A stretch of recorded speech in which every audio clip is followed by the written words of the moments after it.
చిన్న ప్రార్థన. కృప కలిగిన దేవా, యేసయ్యా నీకు వందనాలు. అల్పుడైన అయోగ్యుడైన ప్రభువా, నీ సిలువ చాటును భద్రపరచండి. నీ ప్రజలతో మీరే సూటిగా మాట్లాడండి. మా హృదయాలను నీ వాక్యం వైపు నడిపించమని, నీ నామానికి మహిమకరంగా మా జీవితాలు ఉండే కృప దయచేయమని యేసయ్య నామములో ప్రార్థిస్తున్నాము తండ్రి, ఆమేన్. మరి ఒక్కసారి కూడా వచ్చిన మీ అందరికీ కూడా ప్రభువైన యేసుక్రీస్తు వారి పేరట హృదయపూర్వక వందనాలు. ఈ దిన మనకి ఏర్పాటు చేయబడిన వాక్య పఠనము ప్రకటన గ్రంథము 2వ అధ్యాయము 12 నుండి 17 వచనాల వరకు ధ్యానించుకొని మనం ముగించుకుందాం. గతించిన 2-3 నెలలుగా ప్రకటన గ్రంథము నుండి దేవుని యొక్క వాక్యాలను మనము వింటూ ఉన్నాం. అయితే మొదటి అధ్యాయంలో 11వ వచనం నుండి యోహాను గారు పద్మాసు ద్వీపంలో ఉన్నప్పుడు తాను ఒక దర్శనమును చూచినట్టుగా, ఆ దర్శనమును 7 దీపం స్తంభములు కలిగిన వాటి మధ్య మనుష్య కుమారుడైన యేసుక్రీస్తు ప్రభువారు ఉన్నట్టుగా, అలాగనే ఆ యొక్క మనుష్య కుమారుడి చేతిలో 7 నక్షత్రాలు ఉన్నట్టుగా విన్నాము. అయితే గతించిన వారములలో మొదటి సంఘమైన ఎఫెసు సంఘముతో దేవుడు చెప్పిన మాటలు విన్నాము. తర్వాత వారము స్మరణ సంఘముతో దేవుడు చెప్పిన మాటలు విన్నాము.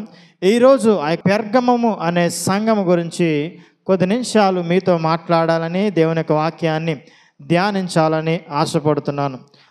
క్రైస్తవ సంఘము అనేది గత కొన్ని సంవత్సరాలుగా చాలా పరిస్థితుల గుండా, చాలా శ్రమల గుండా నడిపింపబడుతూనే ఉండటం మనము చూడవచ్చు. అంతేకాకుండా క్రైస్తవ సంఘములో ఎక్కువగా సమస్యలు అనేవి సంఘము బయట నుండి కన్నా సంఘము లోపల నుండి వచ్చేవే శ్రమలు ఎక్కువగా మనము చూడవచ్చు. దానికి గల కారణము ఏమిటి అని అన్నట్లయితే, సరైన వాక్యపు విధానాన్ని సంఘము, అంతేకాకుండా సంఘములో బోధించేవారు దేవుని మాటలను అర్థము చేసుకోకపోవడం వల్లే సంఘములో నుండి కొన్ని సమస్యలు ఉద్భవించడము, సంఘములో నుండి కొన్ని శోధనలు లేదంటే సంఘములో కొన్ని హింసలు రావడానికి కారణముగా మనము చూడవచ్చు. ఎందుకు ఈ మాటని అన్నాను అన్నట్లయితే, డేవిడ్ ఎం లారీ అనే 20వ శతాబ్దపు థియాలజియన్ అనగా వేదాంతికుడు ఈ మాటను చెప్తూ ఉన్నాడు. Compromise has been a cancer in the church from its beginning. అనగా రాజీ పడిపోవటము సంఘానికి ఒక క్యాన్సర్ లాంటిది అని చెప్పి ఈ యొక్క సేవకుడు, ఈ యొక్క థియాలజియన్ వేదాంత పండితుడు చెప్తూ ఉన్నట్లుగా మనము చూడవచ్చు. ఎందుకు క్యాన్సర్తోనే ఇక రాజీ పడడము అనేదాన్ని పోల్చి ఉన్నాడు అని అన్నట్లయితే, ఒక్కసారి క్యాన్సర్ వచ్చిందంటే అది బాడీని అంతటిని కూడా తినేసే అవకాశాలు ఎక్కువగా ఉంటాయి. అందుకనే సంఘములో రాజీ పడడం మొదలైంది అన్నట్లయితే అది సంఘాన్ని అంతటిని కూడా నాశనము చేస్తుంది. అది ఒక పెద్ద సమస్యలా, అది ఒక పెద్ద శ్రమల సంఘానికి ఉండిపోతుంది అని చెప్పి ఆ ఉద్దేశంతో ఈ సేవకుడు ఈ మాట అన్నట్లుగా మనము చూడవచ్చు. అయితే సంఘము, నేటి సార్వత్రిక సంఘము ఏ విషయాల్లో రాజీ పడిపోతుంది అన్నట్లయితే, కల్చర్, సంస్కృతి యొక్క విషయంలో సంఘము రాజీ పడిపోతున్నట్టుగా మనం గమనించవచ్చు. రెండవది, ఈ లోక ఆశలతో రాజీ పడిపోతున్నట్టుగా సంఘాన్ని మనము చూడవచ్చు అన్నమాట. మూడవది, సరైన డాక్టరిన్ అనగా సరైన సిద్ధాంత విలువలతో కూడిన వాక్యము లేనట్టుగా, పర్లేదులే అనే ఒక ధీమా లేదంటే రాజీ పడిపోయే విషయాల్లో సంఘమును మనము చూడవచ్చు అన్నమాట. ఎందుకు ఈ పరిచయాన్ని మీకు ఇచ్చాను అన్నట్లయితే, చదవబడిన ప్రకటన గ్రంథము 2వ అధ్యాయము 12 నుండి 17 వచనాల్లో ఇదే విషయాన్ని మనము చూడవచ్చు. ఈ పెర్గమ సంఘముతో దాని యొక్క స్థితిగతులను గురించి దేవుడు మాట్లాడుతున్నట్టుగా మనము చూడవచ్చు. చెప్పబడిన ఈ అంశాలన్నిటినీ ఉద్దేశం చేసుకొని ఈరోజు మీతో మాట్లాడబోతున్న అంశం ఏంటి అన్నట్లయితే, a challenge to remain uncompromise. A challenge to remain uncompromise అనగా రాజీ పడకుండా ఉండేందుకు ఒక సవాలు. ఏంటండి? రాజీ పడకుండా ఉండేందుకు ఒక సవాలు. చూద్దాము ఈ యొక్క సంఘము అంటే ఏ విషయాల్లో రాజీ పడిపోయిన సంఘముగా, కాంప్రమైజ్ అయిపోయిన సంఘముగా దేవుడు చూశాడు. ఆ యొక్క సంఘానికి దేవుడు ఏ మాటలను ఏ విధంగా తనను తాను పరిచయం చేసుకున్నాడు, అంతేకాకుండా దేవుడు ఆ సంఘానికి ఇచ్చిన మాట ఏంటి అనే విషయాలను మనం కొద్ది నిమిషాలు ధ్యానం చేద్దాం. మొదటిగా 12వ వచనాన్ని మొదటి భాగం చదువుతాం. పెర్గమములో ఉన్న సంఘపు దూతకు ఎలాగూ వ్రాయుము. పెర్గము అనేది ఒక సిటీ, ఒక నగరము, ఒక పట్టణముగా మనం చూడాలి. ఎలా అయితే స్మరణ ఒక పట్టణముగా చూసామో, ఎలా అయితే ఎఫెసు ఒక పట్టణముగా చూసామో, ఈ పెర్గమము కూడా ఒక పట్టణము. ఇది ఆసియా ఖండంలో ప్రస్తుతము టర్కీగా పిలువబడుతున్న ఆ యొక్క ప్రాంతంలో బెర్గమా పేరు కలిగిన పట్టణముగా పిలువబడుతుంది. పెర్గమా అనే పట్టణం గురించి దాని యొక్క రాజకీయ పొలిటికల్గా కొంచెం వివరణిస్తాను, మతపరంగా దాని గురించి వివరణిస్తాను. అంతేకాకుండా దాని యొక్క జియోగ్రాఫికల్ భౌగోళిక పరంగా దానికి ఉన్న విశిష్టత గురించి, మరి ప్రాముఖ్యంగా క్రైస్తవ సంఘం గురించి కొన్ని వివరాలు చెప్పిన తర్వాత మిగతా విషయాలను మనము ధ్యానం చేద్దాం. మొదటిగా ఇక పెర్గమా అనే పేరుకి గల అర్థము ఏంటి అన్నట్టయితే హైయెస్ట్ ఆర్ ఎలివేషన్ అనగా ఉన్నతమైనది, లేదంటే గోపురము, లేదంటే గోపురము కలిగిన స్థలము, లేదంటే పటిష్టమైన స్థలము, లేదంటే కోట అని ఈ పెర్గమము అనే పదానికి అర్థముగా మనం చూడాలి. ఈ పెర్గమ అనే సిటీ, ఇక నగరము, ఈ పట్టణము ఇక ఆసియా ఖండములో అంతటికీ కూడా క్యాపిటల్ సిటీగా, రాజధానిగా మనము చూడవచ్చు. ఈ ఆసియా ఖండాన్ని అంతటికీ కూడా ఆ యొక్క క్యాపిటల్ సిటీ రాజకీయ పరంగా లేదంటే పరిపాలనా పరంగా అంతా కొనసాగేది ఈ పెర్గమ అనే పట్టణము నుండే. అయితే ఈ యొక్క పట్టణము క్రీస్తు పూర్వం 133వ సంవత్సరం నుండి ఉనికిలోని ఉన్నట్లుగా మనము చూడవచ్చు. ఈ రోజుల్లో నీకు నాకు ఏదైనా రాసుకోవడానికి మంచి పుస్తకాలు, ఒక పేపరు అనేది మనకి ఉంది. అయితే ఈ పుస్తకాలు, ఈ పేపర్ లేని సమయంలో ఈ చెట్ల యొక్క బెరడు పైన రాసే అలవాటు ఎక్కువగా మనం చూడవచ్చు. అయితే అది కొంతకాలం వరకే జరిగింది. దాన్ని పపైరస్ అని అంటారు. కానీ ఈ పెర్గమము యొక్క ఉన్న విశిష్టత ఏమిటి అన్నట్టయితే చర్మపు తోలు మీద రాసినట్లుగా, ఏదైనా విషయాలను రాసినట్లుగా మొట్టమొదటిగా ప్రారంభించింది, చర్మపు తోలు మీద రాయడం ప్రారంభించింది ఈ పెర్గమ అనే పట్టణంలోనే అని మనం గమనించాలి. వాటిని పార్చ్మెంట్ అని అంటారన్నమాట, గ్రంథపు చుట్టలు అని చెప్పి మన యొక్క క్రైస్తవ పరిభాషల్లో మనము అర్థం చేసుకోవచ్చు. అయితే ఈ పెర్గమ అనే ప్రాంతము మరొక దానికి ప్రత్యేకత కలిగి ఉంది. ఏంటి అన్నట్లయితే సుమారుగా ఈ పెర్గమంలోనే అప్పటి కాలంలో ప్రపంచంలో పెద్ద లైబ్రరీ, గ్రంథాలయం ఎక్కడైనా ఉంది అన్నట్లయితే ఈ పెర్గమంలోని మాత్రమే. సుమారుగా 2 లక్షలకు పైగా గ్రంథపు చుట్టలను కలిగిన లైబ్రరీ ఉన్నట్టుగా చరిత్రలో మనకి ఆధారాలు ఉన్నాయి. 19వ శతాబ్దంలో విలియం రామ్సే అనే వ్యక్తి, ఒక ఆర్కియాలజిస్ట్ అనగా భౌగోళిక శాస్త్రం మీద పట్టు కలిగిన వ్యక్తి, ఈ పెర్గమం అనే ప్రాంతము చాలా అందంగా, చాలా చక్కటి విశిష్టత కలిగిన భవనాలను, అలాగే కాకుండా అగ్రికల్చర్ అనగా వ్యవసాయానికి పుట్టినిల్లుగా ఈ యొక్క పెర్గమ ఉందని చెప్పి తన యొక్క ప్రచురణలో చెప్పినట్టు మనము గమనించవచ్చు. మరి ప్రాముఖ్యంగా ఈ పెర్గమంలో చదువుకునేవారు బాగా ఎక్కువ. ఇది పెర్గమ పట్టణానికి ఉన్న ప్రత్యేకత. రెండవది మతపరమైన ప్రత్యేకతను మనం చూద్దాం. ఈ పెర్గమ అనే పట్టణంలో యాస్క్లిపస్ అనే దేవుడు ఎక్కువగా ఆరాధించబడేవాడు. గతించిన వారని చెప్పాను. ఈ యాస్క్లిప్పస్ అనే దేవుడు స్వస్థతకి దేవుడిగా ఉన్నాడు. ఎవరికైనా ఒంట్లో బాగలేదు అన్నట్లయితే ఇది ఇక గుడికి వెళ్తే అక్కడ స్వస్థత వస్తుంది అని చెప్పి వారికి ఉన్న అభిప్రాయము, వారికి ఉన్న నమ్మకము. అంతేకాకుండా గతించిన స్మరణ పట్టణం గురించి చెప్పినప్పుడు చెప్పాను, డయాగ్నోసిస్ అనే దేవుడు ఉన్నాడు. దేనికి ప్రాముఖ్యత అంటే తాగుబోతులకి ప్రాముఖ్యత. ఒక బాటిల్, 2 బాటిల్ కంటే ఒక బాటిల్ ఏమో దేవుడికి, ఇంకొక బాటిల్ వీడు తాగడానికి. మూడవది జియాస్ అనే ఒక దేవుడు కూడా ఉన్నాడు.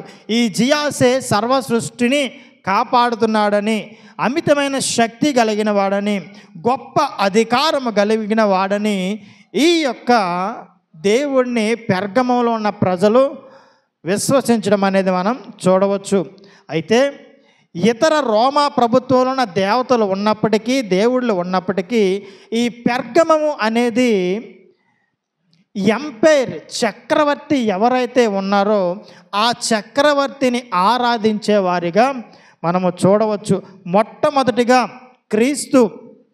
క్రీస్తు పూర్వం 29వ సంవత్సరంలో సీజర్ అగస్టస్ అనగా మనం లోకాసు వార్త 2వ అధ్యాయంలో మనం చదువుతాం. యేసుక్రీస్తు ప్రభువారు పుట్టినప్పుడు కైసరు ఔగుప్తు చక్రవర్తి పేరు. ఆ యొక్క చక్రవర్తికి మొట్టమొదటిగా గుడి కట్టింది ఈ యొక్క పెర్గమ ఊరిలోనే, పెర్గమ పట్టణంలోనే. ఇది రిలీజియస్ పరంగా వారికి ఉన్న ప్రత్యేకత. మూడవది, ఇక్కడ సంఘము ఎప్పుడు ఏర్పాటు చేయబడింది అనే విషయాన్ని మనం కొద్ది నిమిషాలు విందాం. అయితే ఇక్కడ సంఘము అపోస్తలుల కార్యములు 16వ అధ్యాయము 7 నుండి 8 వచనాలు చదివితే, అపోస్తలుడైన పౌలు గారు తన యొక్క 2వ మిషనరీ జర్నీ కాలంలో, రెండవ సువార్త దండయాత్ర కాలంలో మూసియా అనే పట్టణానికి వచ్చాడు. ఈ మూసియా అనే పట్టణము ఈ యొక్క పెర్గమ అనే ఊరికి, పట్టణానికి చాలా దగ్గరది. మేబీ అటువంటి పరిస్థితుల్లో ఆయన అక్కడికి వెళ్ళి సువార్త ప్రకటించి ఉండొచ్చు అని చెప్పి మొదటి ఆలోచన. రెండవది ఏమిటి అన్నట్లయితే, అపోస్తలుడైన పౌలు గారి యొక్క 3వ మిషనరీ జర్నీ 19వ అధ్యాయం 10వ వచనంలో ఈ యొక్క ఆసియా ఖండంలో సువార్త ప్రకటిస్తున్నాడు. ఆసియా ఖండమంతా కూడా క్రీస్తుని ఎరిగి ఉన్నారు. అటువంటి పరిస్థితులలో ఈ యొక్క పెర్గమ అనే పట్టణానికి కూడా సువార్త తన ద్వారా కానీ, తన యొక్క శిష్యుల ద్వారా కానీ సువార్త ప్రకటించబడి, అక్కడ ఉన్న యూదుల ద్వారా ఎవరైతే యేసుక్రీస్తు ప్రభువారిని స్వరక్షకునిగా, ఎవరైతే యేసుక్రీస్తు ప్రభువారిని మెస్సయగా అంగీకరించి ఉన్నారో వారి ద్వారా ఇక్కడ పెర్గమంలో సంఘము స్థాపించబడి ఉండొచ్చు అనేది మరి ఒక ఆలోచన. ఏదేమైనప్పటికీ సువార్త అనేది పెర్గమ సంఘములో ఆదిమ దినాల్లోనే మనము చూడవచ్చు. తర్వాత మనం చూసినట్లయితే ఇక పెర్గమ సంఘము చాలా భయంకరమైన శ్రమల గుండా, చాలా భయంకరమైన హింసల గుండా, చాలా భయంకరమైన పరిస్థితుల గుండా వెళ్తూ ఉన్న సంఘముగా మనము చూడవచ్చు. ఈ పెర్గమ అనే పట్టణంలో క్రైస్తవులకు ఎదురైన సవాళ్ళు ఏమిటి అన్నట్లయితే, మొదటిది జారత్వం కలిగి ఉండటం, రెండవది ఐడియల్టరీ అనగా విగ్రహారాధన ఎదురైంది, మూడవదిగా ఈ పెర్గమములో ప్రతి సంవత్సరం కూడా జియాసు అనే దేవుడికి వారు బలి అర్పించాలి. జియాసు అనే దేవుడికి బలి అర్పించిన వాటిని తినాల్సిన పరిస్థితి ఉంది.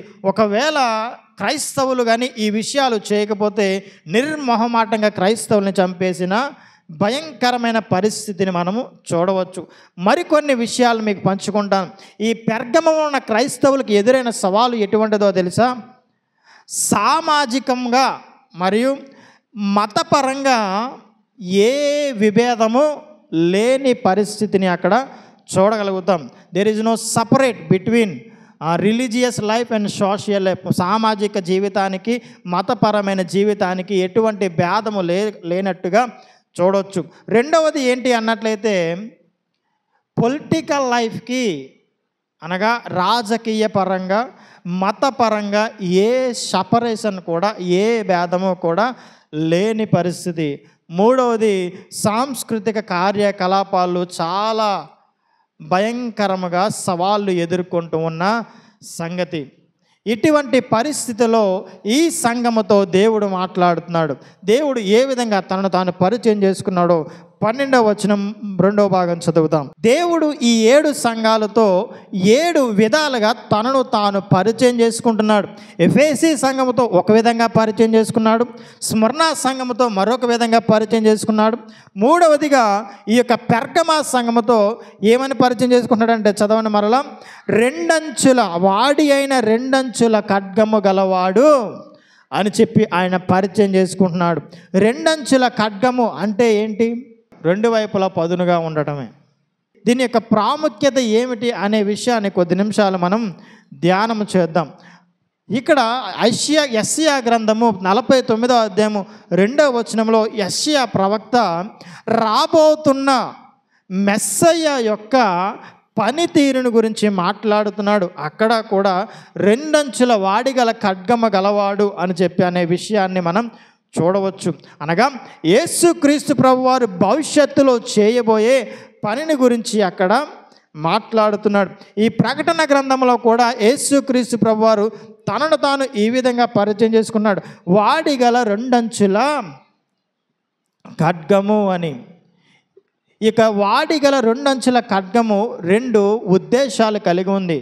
2 ఉద్దేశాలను కలిగి ఉంది. ఏమిటి అన్నట్లయితే, మొదటి ఉద్దేశము, ఒక వైపు నుండి ఎవరైతే క్రీస్తుని అంగీకరించి ఉన్నారో, ఎవరైతే కృప ద్వారా నీతిమంతులుగా ఏర్పాటు చేయబడి ఉన్నారో, ఎవరైతే క్రీస్తుని సొంత రక్షకునిగా అంగీకరించి ఉన్నారో, రాబోయే ఉగ్రత నుండి తప్పించడము, అనగా రాబోయే శ్రమ నుండి తప్పించడము మొదటి పని.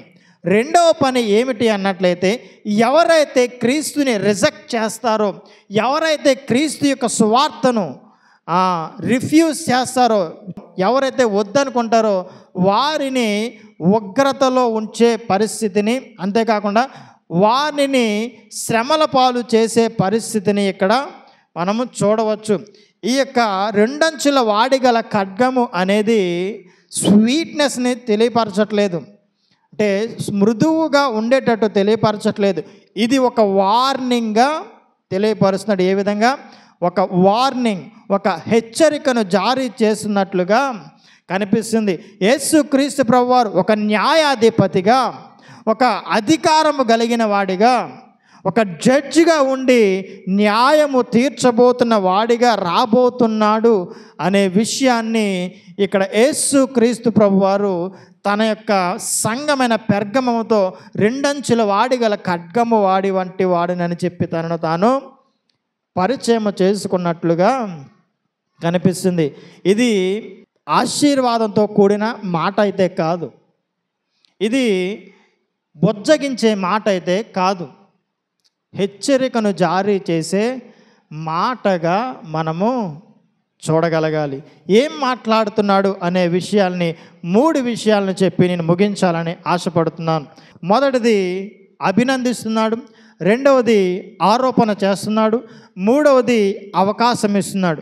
దేని కొరకు అభినందించాడు, దేని కొరకు ఆరోపణలు చేశాడు, దేని కొరకు అవకాశం ఇచ్చాడు అనే 3 విషయాలు చెప్పి నేను ముగిస్తాను. మొదటిగా అభినందన. చదువుదాం 13వ వచనం. సాతాను సింహాసనమందున స్థలములో నీవు కాపురమున్నావని నేనెరుగుదును, మరియు సాతాను కాపురమున్న ఆ స్థలములో నా యందు విశ్వాసి అయి ఉండి నన్ను గూర్చి సాక్షి అయి అంతిపైవాడు మీ మధ్యన చంపబడిన దినములలో నీవు నా నిమిత్తమును నా నామమును గట్టిగా చేపట్టి నా యందలి విశ్వాసమును విసర్జింపలేదని నేనెరుగుదును. మొదటిగా దేవుడు ఈ సంఘాన్ని అభినందిస్తున్నాడు. దేనికో తెలుసా? ఇక్కడ చాలా స్పష్టంగా రాయబడి ఉంది, సాతాను కాపురమున్న స్థలములో నీవు ఉన్నావని నేను ఎరుగుదును. ఎందుకు ఈ మాటను చెప్పి ఉన్నాడంటే, ఈ యొక్క పెర్గమ అనే పట్టణము మొదటిలోనే చెప్పాను, ఇది ఒక హయ్యెస్ట్ ప్లేస్, రాజరికానికి, రాజ్య పరిపాలనకి, ఆ యొక్క చుట్టుపక్కల ప్రాంతాలన్నిటికీ ఒక క్యాపిటల్ సిటీగా, ఒక రాజధానిగా, ఉన్నతమైన దుర్గముగా ఈ పెర్గమ పట్టణం ఉంది. అయితే ఇక పెర్గమ పట్టణంతో దేవుడు ఏమంటాడంటే, ఇక సంఘముతో ఇదిగో సాతాను దుర్గమును స్థాపించిన, సాతాను పరిపాలన చేస్తున్న, సాతాను రాజ్యము చేస్తున్న ఈ పట్టణంలో నీవు ఉన్నావని నేను ఎరుగుదును. ఆ యొక్క మాటకు కొన్ని ఉదాహరణ, కొంచెం చరిత్రను మీకు పంచుకుంటాను. ఇక పెర్గమ అనే పట్టణంలో ప్రాముఖ్యంగా జియాస్ అనే దేవుణ్ణి ఎక్కువగా పూజించేవారు. ఆయనకు విగ్రహము 40 అడుగుల ఎత్తు ఉంటుంది. ఎన్ని అడుగులు? 40 అడుగుల ఎత్తు, వెడల్పు 118 అడుగులు, పొడవు 112 అడుగులు కలిగిన విగ్రహాన్ని ఒక ఉన్నతమైన కొండ మీద ఈ పట్టణము కలిగి ఉంది. అయితే ఈ పట్టణానికి ఏ విధంగా ఆ యొక్క విగ్రహము ఉంటుంది అన్నట్లయితే, గుర్రపు కాలు ఎలా ఉంటుంది, షూ ఎలా ఉంటుందో అట్టి విధంగా ఈ యొక్క విగ్రహాన్ని వారు స్థాపించినట్లుగా మనం చూడవచ్చు. ఎప్పటికీ కూడా ఆ యొక్క విగ్రహము ఉనికిలోనే ఉంది. ఎక్కడ ఉంది అన్నట్లయితే, బెర్లిన్ అనే పట్టణంలో, జర్మనీ దేశంలో ఈ యొక్క జియాస్ అనే దేవుడి యొక్క విగ్రహాన్ని ఒక మ్యూజియంలో పెట్టారు. ఈ యొక్క విగ్రహాన్ని 1878-86 మధ్యకాలంలో సైంటిస్టులు, ఆర్కియాలజిస్టులు, భూగోళ శాస్త్రవేత్తలు కనుగొన్నట్టుగా చరిత్రలో ఆధారాలు మనకి కనిపిస్తుండడం మనం గమనించవచ్చు. ఇంత భయంకరమైన దేవుడు, దేవత ఆసీనుడుగా ఉన్న ప్రాంతంలో, భయంకరమైన విగ్రహారాధన ఉన్న ప్రాంతంలో ఈ సంఘము ఉన్నట్టు దేవుడు ఎరిగి ఉన్నాడు అని చెప్తున్నాడు. రెండవది యాస్క్లిపస్ అనే దేవుడు, అనగా స్వస్థతకి దేవుడు.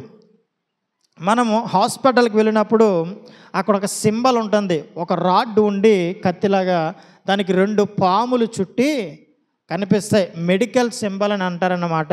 దాని యొక్క అర్థం ఏంటో తెలుసా?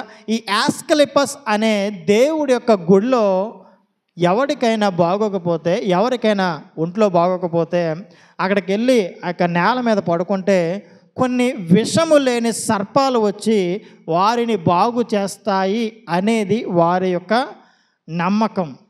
చూడండి ఎలా కనెక్ట్ అవుతుందో నేను చెప్తున్నాను. అంతేకాకుండా మరి ప్రాముఖ్యంగా చక్రవర్తిని ఆరాధించే పరిస్థితిని కూడా మనం చూడగలుగుతాం. మొదట్లోనే చెప్పా, చక్రవర్తికి నువ్వు ఆరాధించకపోతే, చక్రవర్తికి నువ్వు బలి ఇవ్వకపోతే, చక్రవర్తికి బలిచ్చింది నువ్వు తినకపోతే నిన్ను చంపేసే పరిస్థితి ఉంటుంది అని చెప్పి, ఇటువంటి భయంకరమైన పరిస్థితిలో సాతానుగాడు, అనగా అబద్ధికుడు, అపవిత్రుడు, అహంకారము కలిగినవాడు, అధికారము కలిగినవాడు, ఈ లోకములో ఎవరినైనా తన వైపు త్రిప్పుకొనగలిగే అధికారం కలిగిన వాడు ఉన్న ప్లేసులో, స్థలములో నీవు ఉన్నావని నేను ఎరుగుదును. అయితే నిన్ను ఎందుకు అభినందిస్తున్నానో తెలుసా? ఆ కింద వచనం చదవండి. నా యందు విశ్వాసి అయి ఉండి నన్ను గూర్చి సాక్షి అయిన అంతిపైన వాడు మీ మధ్యను చంపబడిన దినములో నీవు నా నామమును గట్టిగా చేపట్టి నా యందు విశ్వాసమును నీవు విసర్జింపలేదు. అనగా అర్థం ఏంటంటో తెలుసా? ఎంత భయంకరమైన విగ్రహారాధన ఉంది, నిన్ను చంపేస్తున్నారు, అయినప్పటికీ నువ్వు విశ్వాసాన్ని అయితే నువ్వు విడిచిపెట్టలేదు. మీలో కొందరు, అందులో ఒకరు ఎవరో తెలుసా? అంతిపయు, యాంటిపస్ అనేది ఆయన యొక్క పేరు. ఆయన పేరు యాంటిపస్. ఈయన వ్యక్తి ఏం చేశాడో తెలుసా?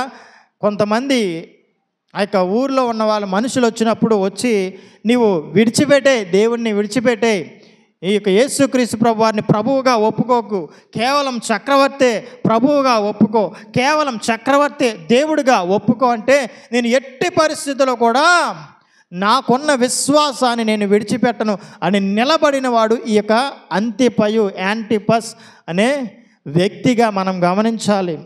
ఇంత భయంకరమైన విగ్రహారాధనలో, ఇంత భయంకరమైన శ్రమ ఉన్నప్పటికీ, ఇంత భయంకరమైన పరిస్థితి ఏర్పడినప్పటికీ కూడా తన కలిగి ఉన్న విశ్వాసాన్ని విడిచిపెట్టని గొప్ప క్రైస్తవుడిగా మనము చూడవచ్చు. అయితే ఈ యాంటిపస్ అనే, అంతిపయు అనే వ్యక్తిని ఏ విధంగా చంపేశారో తెలుసా? ఒక బ్రాంజ్ బ్రాస్ అనగా ఇత్తడి ఎద్దు రూపంలో ఉన్న ఒక గంగాళములో ఆయన్ని వేసేసి కిందన మంట పెట్టేసి కోడి జాయింట్ వేపినట్టు వేపేశారు. అయితే ఈ యాంటిపస్ అనే వ్యక్తి ఏం చేస్తున్నాడో తెలుసా? లోపల మోకరించి చివరి వరకు కూడా దేవునికి ప్రార్థన చేశాడు అని చెప్పి చరిత్ర చెప్తుంది. అటువంటి భయంకరమైన పరిస్థితుల్లో కూడా విశ్వాసాన్ని విడిచిపెట్టని విశ్వాస యోధుడిగా ఈ యొక్క యాంటిపస్ అనే వ్యక్తిని మనము చూడగలిగాం. అందుకనే దేవుడు అంటున్నాడు, ఇదిగో సాతాను దుర్గము స్థాపించిన ప్రదేశంలో నీవు ఉన్నావు, అయినప్పటికీ నీవు నా యందలి విశ్వాసాన్ని విడిచిపెట్టలేదు, ఆ విషయాన్ని నేను ఎరుగుదును అని అంటున్నాడు. అయితే నేటి ప్రస్తుత దినాలలో ఒక సర్వే చేసిన ప్రకారము ప్రపంచంలో 90% హత్యలు లేదంటే 90% ప్రజలు ఎందు నిమిత్తము చంపబడుతున్నారో తెలుసా? క్రీస్తుని అంగీకరించారు అనే ఒకే ఒక్క ఉద్దేశంతో ప్రజల్ని హింసిస్తున్నట్టుగా, చనిపోయిన వారిలో 90% ఒక మతపరమైన విషయంలోనే చనిపోయారు అని చెప్పి కొన్ని సర్వేలు తెలియజేస్తున్నాయి. డైరెక్ట్గా కావచ్చు, ఇండైరెక్ట్గా కావచ్చు, క్రైస్తవము చాలా భయంకరమైన శ్రమలను ఎదుర్కొంటుంది. కొన్ని చెప్పమంటారా? మొదటిది సోషల్ డిస్క్రిమినేషన్ అనగా సామాజికంగా వివక్ష చూపుతున్న పరిస్థితి. రెండవది ఇన్స్టిట్యూషనల్ డిస్క్రిమినేషన్ అనగా విద్యాపరంగా వివక్షను చూపుతున్న పరిస్థితులు. ఎంప్లాయ్మెంట్ ఉద్యోగపరంగా క్రైస్తవుడని చెప్పి వివక్ష చూపుతున్న పరిస్థితులు. లీగల్ పరంగా అనగా న్యాయపరంగా క్రైస్తవుడని వివక్ష చూపుతున్న పరిస్థితులు మనం చూడగలుగుతాము. అంతేకాకుండా వైలెన్స్ ఎగెయినిస్ట్ ఇండివిజువల్ క్రిస్టియన్స్ అనగా ఎవరైతే క్రీస్తుని అంగీకరించిన వ్యక్తిగతమైన మనుషులు ఉన్నారో వారి మీద హింసలకు పాటుపడుతున్న పరిస్థితి. తర్వాత సప్రెషన్ ఆఫ్ క్రిస్టియన్ మిషన్ అనగా క్రైస్తవ సంస్థలు ఏవైతే ఉన్నాయో వాటిని అణిచివేసే పరిస్థితి మనం చూడగలుగుతున్నాము.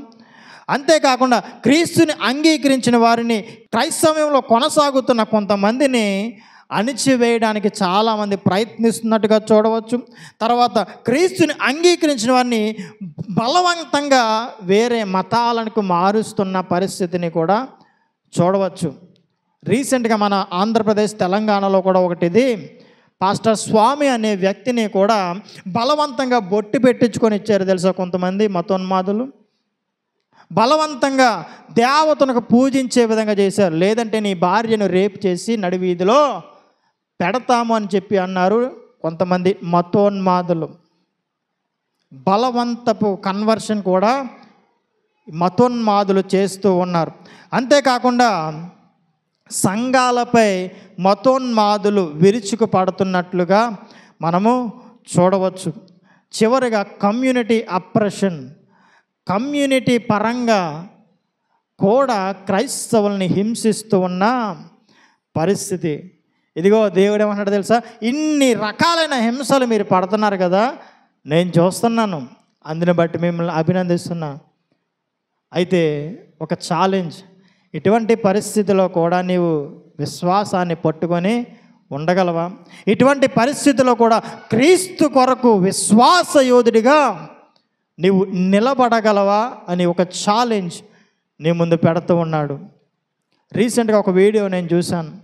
ఒక స్త్రీ తన కుటుంబంలో సమస్యలు వచ్చాయని, ఒక స్త్రీ తన కుటుంబంలో భయంకరమైన పరిస్థితులు ఏర్పడ్డాయని పబ్లిక్గా టీవీ ఛానల్లో కూర్చొని ఈ క్రైస్తవ్యం ఇంతే అని చెప్పి క్రీస్తుని అవమానపరిచిన పరిస్థితి. మనము కూడా చాలాసార్లు ఇదే పరిస్థితులు గుండా వెళ్ళుంటాం. చర్చికి వస్తున్నాను కానీ నేను ఏ విషయంలో కూడా బాగుపడట్లేదని చెప్పి అనుకుండొచ్చు. అటువంటి సమయంలో విశ్వాసమునకు కట్టుబడి నీవు నేను ఉండగలుగుతున్నామా? విశ్వాసపు యోధులుగా నీవు నేను నిలవబడగలుగుతున్నాము? ఈ యాంటిపస్ అనే క్రైస్తవుడు నిలవబడినట్టుగా. ఇదిగో ఈ యాంటిపస్ వంటి క్రైస్తవులు ఉంటే ఇదిగో నేను మిమ్మల్ని అభినందిస్తున్నా అని చెప్పి మొదటిగా వారితో మాట్లాడుతున్నాడు. తర్వాత ఏమి దేవుడు మాట్లాడుతున్నాడు అనే విషయాన్ని చూద్దాం. 14వ వచనం, ఆయనను నేను నీ మీద కొన్ని తప్పిదములను మోపవలసి ఉన్నది. అవేమనగా విగ్రహములకు బలి ఇచ్చిన వాటిని తినట్లు, జారత్వము చేయనట్లు, ఇశ్రాయేలునకు ఉరియొడ్డమని బాలాకు నేర్పిన బిలాము బోధన అనుసరించుచున్న వారు నీలో ఉన్నారు. అటువలే నికోలాయితు బోధనను అనుసరించేవారు నీలో కూడా ఉన్నారు. మొదటిది అభినందించాడు, రెండవది అభివాదం చేస్తున్నాడు, అనగా ఆరోపణలు చేస్తున్నాడు. ఏంటి ఈ ఆరోపణలు తెలుసా? ప్రారంభంలోనే ఒక విషయాన్ని చెప్పాను. క్రైస్తవ సంఘాలు మరి ప్రాముఖ్యంగా హింసకు గురి కావడానికి, లేదంటే క్రైస్తవ సంఘాలు శ్రమ పడడానికి, కాంప్రమైజ్ అనగా రాజీ పడిపోవడానికి మరి ప్రాముఖ్యమైనది ఎక్కడి నుంచి మొదలవుతుంది? సంఘములో నుండే, బయట నుండి కాదు. సంఘములో నుండే క్రైస్తవ విశ్వాస జీవితాలు రాజీ పడిపోవడానికి సంఘములో నుంచే మొదలవుతున్నాయని చెప్పి మొదట్లోనే మీకు చెప్పాను. ఇక్కడ కూడా అదే విషయాన్ని, మీలో కొంతమంది బిలాము బోధను అనుసరించేవారు ఉన్నారు, మరికొంతమంది నికోలాయితు బోధను అనుసరించే వాళ్ళు కూడా ఉన్నారు. ఇక్కడ బిలాము అనే పేరుకు గల అర్థం ఏంటో తెలుసా? బిలాము అనే పేరుకు గల అర్థము అక్రమకారుడు అని అర్థము, లేదంటే అక్రమములోనికి నడిపించేవాడు, మనుషులను అమాంతము మింగేసేవాడు అని అర్థము, ప్రజలకు చెందని వ్యక్తి అని అర్థము. ఇంకేటో తెలుసా? బిలాము అనగా పిచ్చివాడు, వెర్రివాడు అని బిలాము అనే పేరుకి అర్థము. ఇక బిలాము గురించి మనం తెలుసుకోవాలని అన్నట్లయితే సంఖ్యాకాండం 22వ అధ్యాయం నుండి 24వ అధ్యాయం వరకు, అలాగనే 31వ అధ్యాయము, ద్వితీయోపదేశకాండం 23వ అధ్యాయము చదివితే చాలా స్పష్టంగా మనకి అర్థమవుతుంది. ఈ బిలాము ఎవరో తెలుసా? ఒక మంత్రగాడు. ఎవరో? ఒక మంత్రగాడు, ఒక శాపగ్రస్తుడు అని దేవుని వాక్యము స్పష్టంగా తెలియజేస్తుంది. అయితే ఈ బిలామేమి దేవుని ఎరుగునవాడు కాదు. ఈ బిలాముకి ఇశ్రాయేలు దేవుడైన యెహోవా ఎవరో తెలుసు. ఏ విధంగా అనుకుంటున్నారు? ఇశ్రాయేలు ఐగుప్తు నుండి రావడానికి దేవుడు చేసిన గొప్ప కార్యాలన్నీ కూడా ప్రపంచమంతటా కూడా బాగా ప్రచురింపబడ్డాయి. ఆ విషయాలు బిలాము దగ్గరికి కూడా వచ్చాయి. యెహోవా దేవుని యొక్క శక్తి ఏంటో, ఇశ్రాయేలు యొక్క దేవుని యొక్క బలము ఏంటో బాగుగా ఎరిగిన వాడే ఈ బిలాము వ్యక్తిగా మనం దేవుని యొక్క వాక్యాన్ని సంఖ్యాకాండము చదివినట్లయితే మనకి చాలా స్పష్టంగా అర్థమవుతుంది. బిలాము ఏం చేశాడంటే, బాలాకు అనే రాజు, మోయాబు రాజు, ఇగో ఇశ్రాయేలీలు వస్తున్నారు, వాళ్ళు మా యొక్క దేశాన్ని వచ్చారంటే మమ్మల్ని సర్వనాశనం చేసేస్తారు, మా మీదకి రాకుండా ప్రక్కదారి తప్పించు, లేదంటే మా మీదకి రాకుండా వారు శాపము పొందినట్లు వారిని శపించు అని చెప్పి ఈ బిలాము దగ్గరికి బాలాకు రాజు వస్తే దేవుడు 3 సార్లు వార్న్ చేశాడు ఈ బిలాము. అయినప్పటికీ పట్టించుకోలే. 4వసారి దేవుని మాట ప్రక్కన పెట్టేసి సొంతంగా ఒక ఉపాయాన్ని పన్నాడు. ఏంటి ఆ ఉపాయాన్ని తెలుసా? మోయాబు స్త్రీలను తో సాంగత్యము చేయడానికి ఒక ఉపాయాన్ని, కపటోపాయాన్ని పన్నాడు. అనగా ఇశ్రాయేలు పరిశుద్ధంగా జీవించిన వారిని అపవిత్రతలోనికి నడిపించిన వ్యక్తిగా ఈ బిలాము మనము చూడవచ్చు. నైతికంగా బ్రతికిన వారిని, మంచి విలువలతో బ్రతికిన వారిని అనైతికమైన పరిస్థితుల గుండా రావడానికి ఈ బిలాము అనే యొక్క వ్యక్తి నడిపించిన వాడిగా ఉండొచ్చు. అంతేకాకుండా ఈ బిలాము విగ్రహార్పితమైన వాటిని తినే విధంగా, విగ్రహాలను, ఇశ్రాయేలు మోయాబీల యొక్క దేవులను ఆరాధించే వారిగా నడిపించిన వాడిగా మనము చూడవచ్చు అన్నమాట ఈ యొక్క బిలాము అనే వ్యక్తి. ఇక పెర్గమా సంఘములో కూడా ఈ బిలాము బోధకు సంబంధించిన వారు ఉన్నారు. ఈ బిలాము బోధనను అంగీకరిస్తున్న వారు ఉన్నారు. ఇదిగో మీరు విగ్రహాలకు అర్పించింది తినొచ్చు, ఇదిగో మీకు వరస లేకుండా మీరు వ్యభిచారం చేయొచ్చు, ఇదిగో ఎలా పడితే అలాగా జీవించవచ్చు అని చెప్పి క్రైస్తవ బోధకి, క్రైస్తవ సిద్ధాంతాలకి వ్యతిరేకంగా బోధిస్తున్నవారు ఈ పెర్గమా సంఘములో ఉన్నారు. ఆ బోధనలు తప్పు అని తెలిసి కూడా దానినే వెంబడిస్తున్న వారు ఈ పెర్గమా సంఘములో కూడా ఉన్నారు. దేవుడు చూపిస్తున్న మొదటి ఆరోపణ ఇదే. క్రైస్తవ జీవితం విగ్రహాలను అర్పింది ఎప్పుడూ కూడా తినకూడదు, ఎట్టి పరిస్థితుల్లో కూడా తినకూడదు. విగ్రహానికి అర్పించింది అది యేసు క్రీస్తు ప్రభు వారి బొమ్మకు అర్పించినా మీరు తినొద్దు. మరలా చెప్తున్నా, ఒక గౌరీపట్నం వెళ్ళి అక్కడికి తెచ్చుకుంటారు కదా, అయ్యి కూడా తినొద్దు. ఈ పెర్గమా సంఘంలో ఉన్న విశ్వాసులాగే ఉంటారు. గుణదలకు వెళ్ళి విగ్రహాలకు అర్పిస్తారు కదా, అది కూడా తినొద్దు. యేసు క్రీస్తు విగ్రహానికి అర్పించింది కూడా నిర్మోహమాటంగా మీరు తినొద్దు. ఇదే ఇక్కడ ఉన్న ప్రాబ్లం. కానీ ఇక్కడ ఏమంటున్నారు, దేవుడికి అర్పించింది కదా అని చెప్పి వాళ్ళు తినేసిన పరిస్థితి. క్రైస్తవ్యం మరి ప్రాముఖ్యంగా పెళ్ళికి ముందు సెక్స్, శృంగారం ఎట్టి పరిస్థితుల్లో ఒప్పుకోదు క్రైస్తవ్యం. పెళ్ళికి ముందు శృంగారము, సెక్స్ ఎట్టి పరిస్థితుల్లో ఒప్పుకోదు. కానీ ఈ బిలాము బోధ శృంగారానికి ప్రోత్సహిస్తుంది. పెళ్ళికి ముందు, పెళ్ళి తర్వాత భర్త కాకుండా వేరొకరితో పడుకోవడానికి ప్రోత్సహిస్తుంది ఈ బిలాము బోధ. అనైతికమైన పనులు చేయడానికి ఈ యొక్క బిలాము బోధ వారిని ప్రోత్సహిస్తుంది.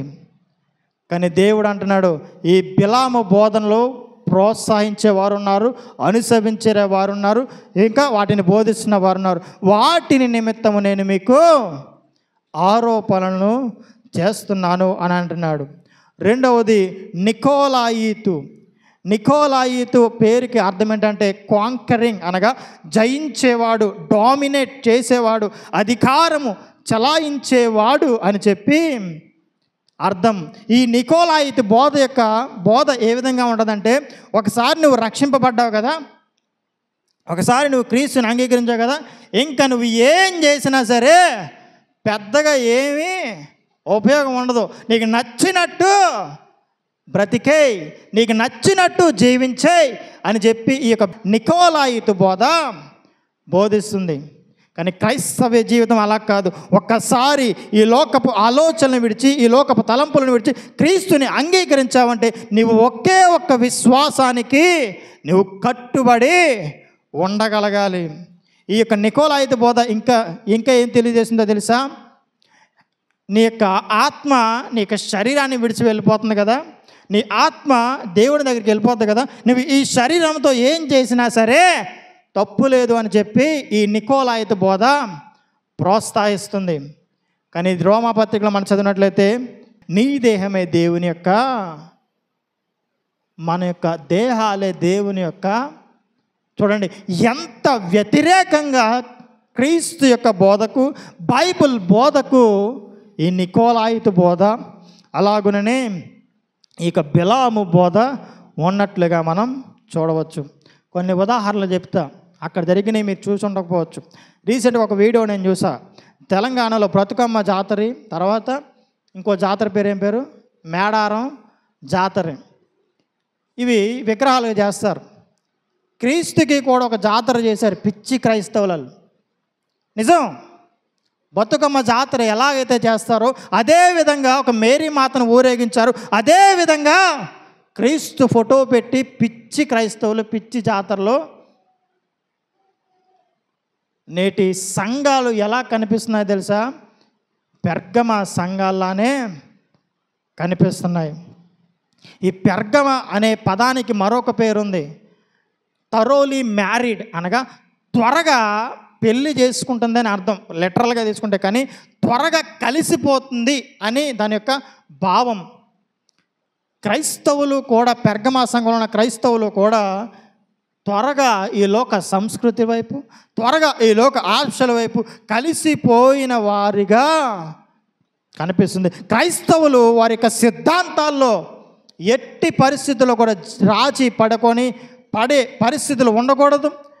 సంస్కృతి ఒకలాగా చెప్పినప్పుడు ఉంది, కానీ క్రైస్తవ్యం మరొకలా చెప్తుంది. నువ్వు ఎట్టి పరిస్థితుల్లో కూడా నీకు సంస్కృతి విషయంలో కూడా నువ్వు రాజీ పడాల్సిన పనే లేదు. బోధలో రాజీ పడకూడదు, సంస్కృతిలో రాజీ పడకూడదు. ఇంకా ప్రపంచంలో ఈ లోక ఆశలలో కూడా నీవు రాజీ పడకూడదు. నైతికంగా నువ్వు రాజీ పడకూడదు. క్రైస్తవ సిద్ధాంతాలనే నువ్వు అంగీకరించగలగాలి. జారత్వము నువ్వు చేయకూడదు. విగ్రహాలను నువ్వు అర్పించింది ఎట్టి పరిస్థితుల్లో కూడా నీవు తినకూడదు. ఇలాంటి కాంప్రమైజ్ అయిపోయిన స్థితిలో, రాజీ పడిపోయిన స్థితిలో పర్లేదులే, ఎవడు చూస్తాడు మనల్ని,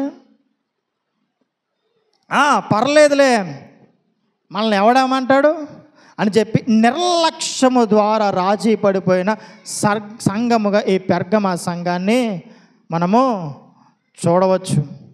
చాలా భయంకరమైన పరిస్థితుల్లో ఉన్న సంఘముగా మనము చూడవచ్చు.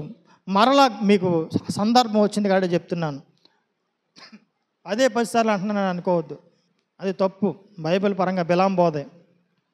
అట్టుపళ్ళు పిల్లలకి అంటారో అట్టుపళ్ళు తినండి దానిమ్మ పళ్ళు, అది బిలాం బోధే. ఎట్టి పరిస్థితుల్లోని కాదమ్మా. తర్వాత ఏది పురుగుల మంది కొడతారు కదా, అది తప్పుడు బోధే. బైబిల్లో అభిషేకానికి ఒక అర్థం ఉంది, కానీ అర్థం లేకుండా చేస్తున్నారు. నీవు దేవుని కొరకు అభిషేకింపబడ్డావు అంటే దేవుని పని చేయగలగాలి. నువ్వు ఉద్యోగం చేసినా వేరేది ఏం చేసినా సరే. కానీ బిలాం బోధలు ప్రకటించేవారు చాలామంది కనిపిస్తున్నారు. జాగ్రత్తగా ఉండండి. ఒకవేళ ఈ బిలాము బోధలను, నికోలాయితు బోధలను వంటి బోధలను అంగీకరించారంటే మీరు రాజీ పడిపోయి క్రైస్తవ్యంలో విడిచిపెడుతున్నారు. క్రీస్తుని మెల్లిమెల్లిగా విడిచిపెడుతున్నారు. పర్లేదులే, ఏం కాదులే అనే నిర్లక్ష్యపు జీవితాన్ని మీరు జీవిస్తున్నారు. మరి ఇలాంటి రాజీ పడిపోయిన పరిస్థితిలో, కాంప్రమైజ్ అయిపోయిన పరిస్థితుల్లో, ఇలాంటి పరిస్థితుల్లో దేవుడు చివరిగా ఏం మాట్లాడుతున్నాడో చూసి మనం ముగించుకుందాం. 16-17 వచనాలు. కావున మారు మనసు పొందుము, లేని ఎడల నేను నీ యొద్దకు వచ్చి నా నోట నుండి వచ్చు ఖడ్గము చేత వీరితో యుద్ధము చేసేదను. సంగములతో ఆత్మ చెప్పుకుచున్న మాట చెవిగలగాడు వినుగాక. జయించువాడు మరిగై ఉన్న మన్నాను భుజింపనెత్తును, మరియు అతనికి తెల్లారునెత్తును. ఆ రాతి మీద చెక్కబడిన ఒక క్రొత్త పేరు ఉండును. పొందిన వానికే కానీ అది ఎవ్వరికి కూడా. మొదటిది అభినందించాడు, రెండోది ఆరోపణ మనం విన్నాం, మూడోది అవకాశం ఇస్తున్నాడు. ఏం చేస్తున్నాడు? ఒక అవకాశమును. ఈ అవకాశమును ఆజ్ఞ కింద కూడా మనం తీసుకోవచ్చు. ఒక కమాండ్, ఒక ఆజ్ఞ కింద కూడా మనం తీసుకోవచ్చు. మొదటిది ఏంటో తెలుసా? మారు మనసు పొంది వెనక్కి రా అని అంటున్నాడు. కాంప్రమైజ్ అయిపోయావా? ఇదిగో ఒక అవకాశం ఇస్తున్నా. హృదయాన్ని నీవు మార్చుకో, నీ మనస్సును మార్చుకో, నీకు చెడ్డ క్రియలను విడిచిపెట్టు. ఇదిగో నజరేయుడైన యేసు క్రీస్తు ప్రభువారి యొక్క సన్నిధిలో మోకరించి, ప్రభువా నేను పాపం చేశానని క్షమించు అని నువ్వు అడిగినట్లయితే నీకు క్షమాపణ. ఇక్కడ మారు మనసు అని చెప్పి చాలా సులువుగా నేను చెప్పాను, కానీ దానికి ఇంగ్లీష్ భాషలో మనం చూసినట్లయితే వెంటనే విడిచిపెట్టేసి, ఇంకా సమయం లేదు నీకు ఇంకా సమయం లేదు, వెంటనే విడిచిపెట్టేసి మరలా వెనక్కి వచ్చే అనే అర్థాన్ని మనకి తెలియజేసింది. మారు మనసు పొందకపోతే దేవుడు ఏ విధంగా వారిని హెచ్చరిస్తున్నాడో చూద్దాం. నేను నీ యొద్దకు త్వరగా వచ్చి నా నోట నుండి ఖడ్గము చేత వీరితో యుద్ధమును చేసేదను. మొదటిలోనే ఖడ్గము యుద్ధానికి సూచన, ఖడ్గము అధికారానికి సూచన, ఖడ్గము నీతి న్యాయములు కలిగిన వాడికి సూచనగా ఉందని. ఇదిగో నీ మీద నాకు పూర్తి అధికారము ఉంది. క్రైస్తవులారా, మీతోనే మాట్లాడుతున్నా. యుద్ధము చేయడానికి నేను మీ దగ్గరకే, మొదటి వెద నీ దగ్గర నుంచే. అర్థమవుతుందా మీకు? మీరు అనుకుంటున్నారు క్రీస్తుని హింసించే వారిని దేవుడు మొదట శిక్షిస్తాడు అనుకుంటున్నాడు. కానీ ఎవరైతే విశ్వాసంలో చల్లారిపోయారో, ఎవరైతే విశ్వాసంలో వెనుగు తిరిగిపోయారో, మాకు ఎవరైతే విశ్వాసంలో కాంప్రమైజ్ అయిపోయారో వారితోనే మొదటిగా వధ మొదలు పెడుతున్నాడు. శిక్ష మొదట క్రైస్తవులకే, ఎవరైతే క్రీస్తు నుండి జారిపోయారో. ఒకవేళ నువ్వు మారు మనసు పొందావు, ఈ కాంప్రమైజ్ రాజీ పడిపోయే పరిస్థితి నుండి, చల్లారిపోయే పరిస్థితి నుండి నువ్వు ఓవర్కమ్ చేసి జయించి నీవు వచ్చావు అనుకో, దానికి మరొక అవకాశం ఇస్తున్నాడు. చదవండి. జయించువానికి మరుగై ఉన్న మన్నాను భుజింపనిత్తును. ఏంటండి? జయించువానికి మరుగైన మన్నాను. ఎవరైతే నిజమైన విశ్వాసాన్ని కలిగి ఉన్నారో, ఎవరైతే నిజమైన నమ్మకాన్ని క్రీస్తుపై కలిగి ఉన్నారో వారు తప్పనిసరిగా జయించగలరని చెప్పి 1 యోహాను సువార్త 4వ అధ్యాయం 4వ వచనంలో 5వ అధ్యాయంలో మనము చూడగలుగుతాం. ఒకవేళ నువ్వు జయించి వచ్చావనుకో, అక్కడ ఏమంటున్నాడో తెలుసా? మరుగై ఉన్న మన్నాను నీకు నేను ఇస్తాను. మన్నా అనగా మనకు గుర్తొచ్చేది ఎక్సోడస్ ఈవెంట్, అనగా నిర్గమకాండములో మనకి ఇశ్రాయేలు దేవుడు 40 సంవత్సరాలు సహజ సిద్ధమైన ఆహారాన్ని వారికి ఇచ్చినట్లుగా, పరలోకములో దేవదూతలు తినే ఆహారాన్ని వారికి ఇచ్చినట్టుగా మనము చూడవచ్చు. అయితే ఇదిగో నీకు సరైన ఆహారము లేక, సరైన జీవాహారము లేక నీవు చల్లారిపోయావు. అయితే నువ్వు మరలా వెనక్కి వస్తే నిజమైన ఆహారము అనగా నిజమైన మన్నా, యోహాను సువార్త 6వ అధ్యాయంలో మనకు కనిపిస్తుంది. నేనే నిజమైన జీవాహారం అని చెప్పి, నేనే నిజమైన మన్నాను. ఎవరైతే ఈ మన్నాను భుజిస్తారో వారితో నేను వారితో నివాసము చేయుదుమని చెప్పి 6వ అధ్యాయంలో యోహాను సువార్త 48 నుండి 51 వచనం వరకు కూడా దేవుడు మాట్లాడుతున్నాడు. ఇది రాబోయే భవిష్యత్తుకు దేనికి సూచన తెలుసా? రాబోయే దినములో ఇదిగో ఒక నిత్య రాజ్యం నీ కొరకు ఒకటి ఎదురు చూస్తుంది. అక్కడ నీవు నేను కూడా ఎల్లప్పుడూ శాశ్వతముగా ఉంటాము అని ఒక అర్థాన్ని మనం అర్థం చేసుకోవచ్చు. రెండవది, ఇప్పటి వరకు అబద్ధ బోధనే, ఇప్పటి వరకు అబద్ధమైన వాక్యాన్ని నీవు విన్నావు. ఎప్పుడైతే నువ్వు మారు మనసు పొంది జయించి వస్తావో, నిజమైన మన్నా నీకు ఆత్మీయ ఆహారాన్ని క్రీస్తుని అనగా దేవుని వాక్యాన్ని నీకు మరలా ఇస్తాను అని చెప్పి దేవునికి వాక్యము సెలవిస్తున్నట్టుగా మనకు కనిపిస్తుంది. రెండవది చదువుదాం. ఆ రాతి మీద చెక్కబడిన ఒక పేరు నీకుండును. ఏంటి? చెక్కబడిన పేరు నీకుండును. రాతి మీద చెక్కబడిన పేరు నీకుండును అని అంటున్నాడు. రాతి, రాయ ఒక రకంగా మనకి అర్థమయ్యే భాషలో.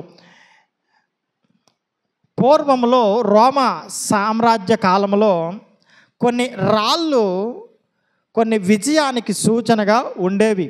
మొదటిది నల్లరాయ, ఒక గిల్టీ ఫీలింగ్గా ఆ రాయ నల్లరాయి సూచనగా ఉంది. ఎర్రరాయి ఇచ్చారనుకో రక్తానికి సూచనగా ఉంది. ఇప్పుడు చెప్పబడిన వైట్ కలర్ తెల్లని రాయి ఇచ్చారనుకో దానికి అర్థం ఏంటని తెలుసా? విజయము కలిగిన వ్యక్తి, తనకున్న ప్రతి పరిస్థితి నుండి తనకున్న పందెములో గెలిచి ఒక విజయాన్ని, అందరినీ ఓడించి విజయాన్ని నీవు పొందుకున్నట్టు అని అర్థము. అయితే ఈ తెల్లరాయి ఎవరి దగ్గర అయితే ఉంటుందో వారికి ఒక విందుకి ఒక పాస్ అన్నట్టుగా ఉపయోగించేవారు. అలౌ చేయడానికి, లోపలికి పర్మిట్ చేయడానికి ఈ తెల్లరాయి వారికి ఒక అడ్మిట్ కార్డ్గా ఉపయోగించేవారు. ఇక్కడ ఎందుకు నీకు తెల్లరాయిని ఇస్తాను అని అన్నాడంటే, ఎవరు పడితే వాళ్ళు నిత్య రాజ్యంలోనికి వెళ్ళలేడు. మరలా చెప్తాను, గుర్తుపెట్టుకోండి. ఎవరు పడితే వాళ్ళు నిత్య రాజ్యంలోనికి వెళ్ళలేరు. ఎవరైతే ఈ లోకపు తలంపులని, ఎవరైతే ఇక విశ్వాసాల్లో నిలబడగలిగారో, కాంప్రమైజ్ కాకుండా నిలబడగలిగారో దేవుడు ఒక రాయిని ఇస్తానని అంటున్నాడు. అనగా నిత్యమైన స్వాస్థ్యాన్ని నీకు ఇవ్వబోతున్నాను అని చెప్పి దాని యొక్క అర్థము. నిత్యమైన స్వాస్థ్యము, అపారమైన స్వాస్థ్యాన్ని నీకు నేను ఇవ్వబోతున్నాను అని చెప్పి దాని యొక్క అర్థము. తర్వాత ఆ రాతి మీద చెక్కబడిన క్రొత్త పేరు నీకుండును. ఏంటి? నీకు పెట్టబడును, లేదంటే నీకుండును అంటున్నాడు. కొత్త పేరు అనగా అర్థము ఏమిటి అన్నట్లయితే, దేవుడు ఏదో కొత్త పేరు ఇస్తాడు అని కాదు, కానీ ఒకవేళ ఇచ్చినా కూడా ఆ పేరు ఎవరికి కూడా తెలియదు. ఎందుకంటే క్లియర్గా రాయబడి ఉంది, పొందిన వానికే తప్ప ఆ పేరు ఎవరికి కూడా తెలియదు. పాస్టర్ గారు ఏంటి ఆ పేరు నన్ను అడిగితే నాకు తెలియదని చెప్తాను. ఎందుకంటే దేవుని వాక్యం క్లియర్గా చెప్పేసింది ఆ పేరు ఏంటో తెలియదు. అయితే కొన్ని మనకు అర్థం అవడానికి కొన్ని విషయాలు నేను చెప్తాను. పాత నిబంధనలో యెషయా గ్రంథము మనం చదివినప్పుడు 62వ అధ్యాయంలో ఇశ్రాయేలుకి యెషయా ప్రవక్త ద్వారా దేవుడు ఒక విషయాన్ని తెలియజేస్తున్నాడు. నీకు క్రొత్త పేరు పెట్టబడును అని చెప్పి. ఇక్కడ క్రొత్త పేరు పెట్టబడును అనే మాటకు గల అర్థం చూసినట్లయితే వారి యొక్క స్థితిగతి మార్చబడుతుంది అని అర్థము. అంతేకాకుండా వారికి ఉన్న పరిస్థితి నుండి రిస్టోర్, మరలా మంచి ఉన్నతమైన స్థితికి వాళ్ళు రాబడుతున్నారు. లేదంటే దేవునితో ఉన్న నిబంధన బంధాన్ని, కోల్పోయిన బంధాన్ని మరలా వారికి ఇవ్వబడుతుంది అనేది అర్థం. ఇంకా కొంచెం ముందుకు వచ్చి చూసినట్లయితే 62వ అధ్యాయంలో ఇశ్రాయేలు మీరు ఒక పెండ్లి కుమార్తె లాంటి వారు, దేవుడైన నేను ఒక పెండ్లి కుమారుణ్ణి.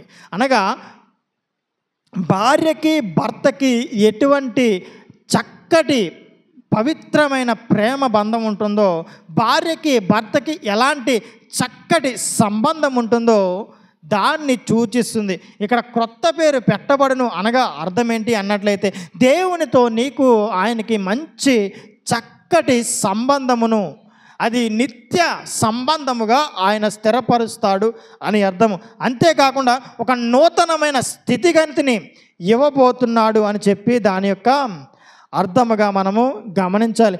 ఎవరైతే ఈ సంబంధాన్ని కలిగి ఉంటారో, ఎవరైతే ఈ యొక్క రిలేషన్షిప్ కలిగి ఉంటారో, ఎవరైతే క్రీస్తుతో ఐక్యతను కలిగి ఉంటారో వారికి మాత్రమే నిజమైన క్రైస్తవుడు అనే ట్యాగ్ వారికి పడుతుంది. అప్పుడే నిత్య రాజ్యములోనికి నీకు పాలి భాగస్తులని చేస్తాడు. పెర్గమా సంఘమా, అభినందించాను, బాగుంది. పెర్గమా సంఘ, ఇదిగో ఆరోపణలు ఇచ్చాను, ఇదిగో అవకాశం ఇస్తున్నాను, మారు మనసు పొందేవనుకో క్రొత్త పేరు నీకు ఇస్తా, అంతేకాకుండా మరుగైన మన్నాను నీకు భుజింపచేస్తాను, అంతేకాకుండా నీకు తెల్లారనిస్తాను అని చెప్పి వాగ్దానం చేస్తున్నాడు. ఒక వార్నింగ్గా ఇస్తున్నాడు. లేదు నేను మారను, నా గతి ఇంతే, ఎవడో చెప్తే నాకేంటి అని ఉన్నట్లయితే ఇదిగో ఒక నీతిమంతుడిగా, ఒక సర్వ అధికారం కలిగిన వాడిగా నీ మీద, క్రైస్తవుడైన నీ మీద పోరాటం చేయడానికి నేను రాబోతున్నాను అని చెప్పి ఒక హెచ్చరికతో కూడిన విషయాన్ని మాట్లాడుతున్నట్టుగా మనము గ్రహించగలగాలి. ప్రియ సంగమా, నేటి దినాల్లో చాలా విషయాల్లో క్రైస్తవ్యము చల్లారిపోతుంది, చాలా విషయాల్లో కాంప్రమైజ్ అయిపోతుంది. సరైన బోధ లేకపోయినా పర్లేదులే, ఏదో వచ్చేమో పోయేమో అన్న స్థితిలోనే ఉంటున్నారు.